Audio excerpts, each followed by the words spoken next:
Here's a simple meditation you can do.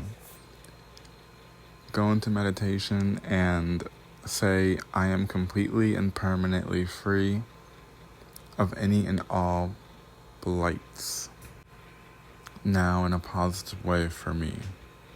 You can also say, my network is completely and permanently free of any and all blights, now in a positive way for me. The reason I say network is because when a plant is sick or infected with something, it is called a blight when it has like a fungal infection.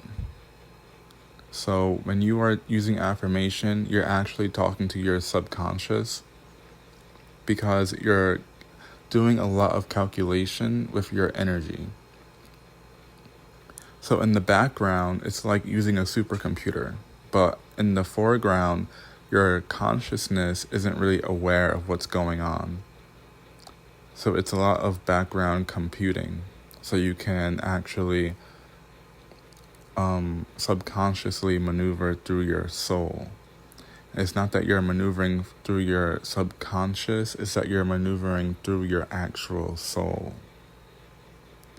Okay, so like the soul is this causal thing. It's like a Christmas tree of chakras. And you fix it by getting rid of whatever negative attachments are attaching to your chakra areas that produce energy. They produce energy by bringing energy through different dimensions and meridians, and anything attached to it doesn't have to actually be there. It can just tether, like it can have its own little white cord to your chakra, and you gotta cut that. Or you can use affirmation if you're like right after power meditation or during power meditation, when you're breathing in bright electric blue light, you can just say you're free of something because that energy needs to go somewhere, and this is you programming the energy to do something, to work for you. With every breath you breathe in life and light. So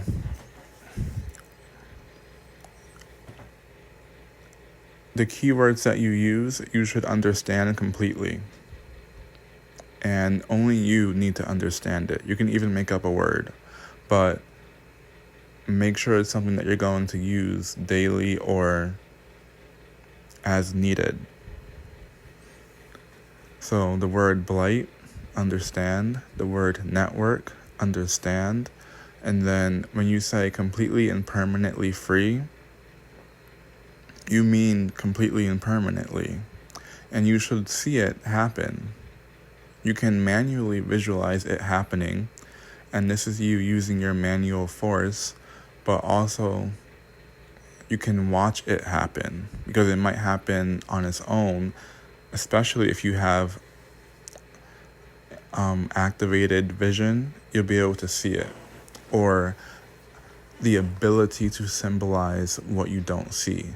So you won't really see it, but you will see something that reminds you or alludes you to it. This is where it gets a little like imaginative because it's trying to reference your memories to make sense of things. Kind of like your higher self telling you this is actually happening, but this is the only way I can make sense of it to you.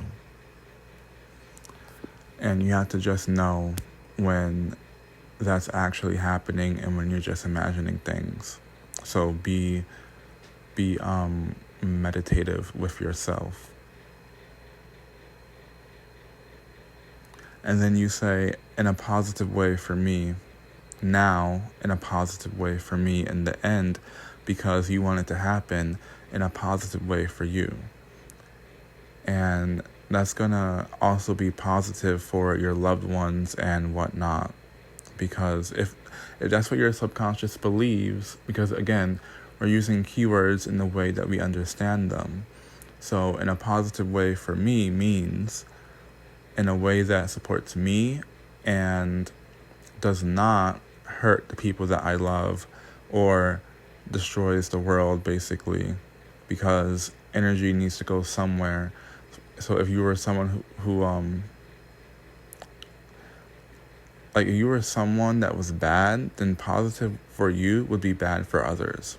So, if you're a good person, don't worry about it so much. And then you can end the affirmation with Aum if you wish to just close out the session with some closeout energy, because Aum is a closer and an opener. You can use it for many rituals.